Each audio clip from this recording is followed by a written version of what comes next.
আরে, চারপাশটা কেমন ঘোলাটে লাগছে। এ বাবা, আমার চশমার কাঁচটাও তো ঘোলাটে হয়ে গেছে। বর্ষাকালে তোমাদেরও চশমার কাঁচ নিশ্চয়ই এমন ঘোলাটে হয়ে যায়, কিন্তু কেন হয় বলো তো? আসলে বর্ষাকালে বায়ুর উষ্ণতা অনেকটা কম থাকে, আর বাতাসে জলীয় বাষ্পের পরিমাণ বেশি থাকে। আর চশমার কাঁচ এই সময় কিছুটা ঠান্ডা থাকায় জলীয় বাষ্প চশমার কাঁচের কাছে এসে ছোট ছোট জলবিন্দুতে পরিণত হয়ে চশমার কাঁচে জমা হয়, তাই ঘোলাটে আবরণ তৈরি করে। আর তাই দেখো, আমার চশমাটাও এরকম ঘোলাটে হয়ে গেছে। আর এই পদ্ধতিকে কি বলে জানো? ঘনীভবন বা কনডেনসেশন। আমাদের প্রকৃতিতেও এই প্রসেস হয়ে চলেছে। আমরা জানি জলভাগ থেকে জলীয় বাষ্প বাতাসে মেশে, আর জলীয় বাষ্পপূর্ণ আর্দ্র বায়ু হালকা হওয়ার জন্য উপরের দিকে উঠে যায়। অন্যদিকে উচ্চতা বাড়ার সঙ্গে সঙ্গে উষ্ণতা কমতে থাকে, ফলে বায়ু জলীয় বাষ্প আর ধরে রাখতে পারে না। আর আমরা আগেই জেনেছি, জলীয় বাষ্প শিশিরাঙ্কে পৌঁছানোর পর বায়ুতে থাকা ধূলিকণা, লবণকণা ও খনিজ কণাকে কেন্দ্র করে ঘনীভূত হয়ে জলকণায় পরিণত হয়। আর এই পুরো প্রসেসটাকে আমরা বলবো ঘনীভবন। অর্থাৎ জলীয় বাষ্প থেকে জলকণাতে পরিণত হওয়ার পদ্ধতিকেই আমরা বলবো ঘনীভবন। শরৎকালে ঘাসের উপর দিয়ে হাঁটলে পা ভিজে যায়, এর কারণ কি বলো তো?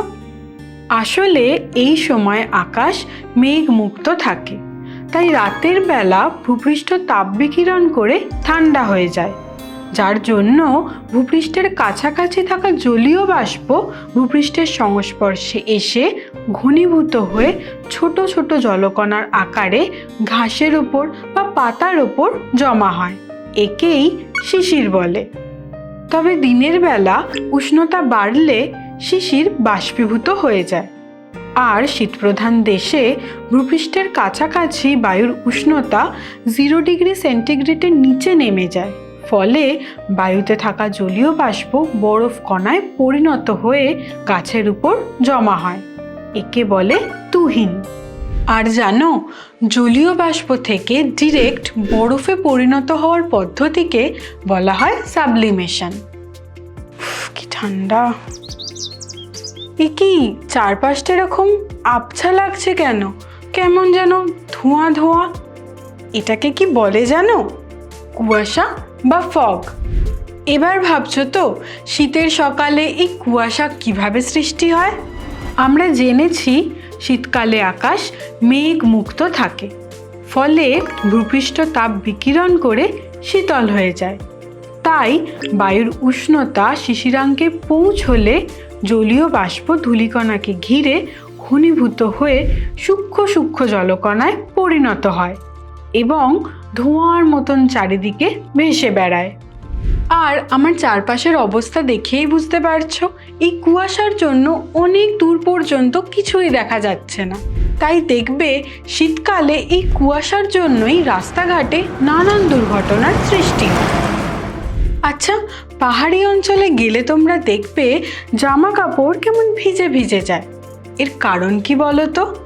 পাহাড়ি অঞ্চলে কুয়াশার মতো এক প্রকার আবরণ দেখা যায়, যাকে বলে মিস্ট।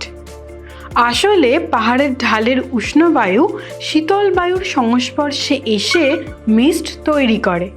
জানো, মিস্টে ওয়াটার ভেপার অনেক বেশি থাকে। বিগত কয়েক বছরে তোমরা নিশ্চয়ই দিল্লির ধোঁয়াশার কথা জেনেছো। বলো তো, ধোঁয়াশা কথাটার মধ্যে কি লুকিয়ে আছে? ধোঁয়া এবং কুয়াশা। এখন বলো তো, এই ধোঁয়াশা কখন দেখা যায়? ঠিকই ধরেছ, শীতকালে। আসলে শহরের দিকে যানবাহন ও কলকারখানা থেকে নির্গত সালফার ডাই অক্সাইড, কার্বন মনোক্সাইডের মতো বিষাক্ত গ্যাস কুয়াশার সঙ্গে মিশে সৃষ্টি করে ধোঁয়াশা। আচ্ছা, আকাশে মেঘ ভেসে থাকতে তো আমরা সবাই দেখেছি, কিন্তু এটা কি ভেবে দেখেছো এই এত মেঘ কিভাবে সৃষ্টি হয়? জলাভূমি ও ও উদ্ভিদের দেহ থেকে জলীয় বাষ্পপূর্ণ বায়ু উপরের দিকে উঠে শিশিরাঙ্ক অতিক্রম করলে ঘনীভূত হয়ে যায় ও জলকণায় পরিণত হয়, যা ধূলিকণাকে আশ্রয় করে ভেসে বেড়ায়। এই পুঞ্জীভূত ভাসমান জলকণাই হলো মেঘ।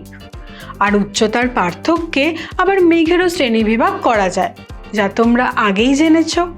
তাহলে দেখলে তো, ঘনীভবন যেমন ভূপৃষ্ঠের কাছাকাছি হয়, তেমনি আকাশের অনেক উপরেও হয়ে থাকে। তাই জন্য ঘনীভবনের অনেক রূপ আমরা দেখতে পাই।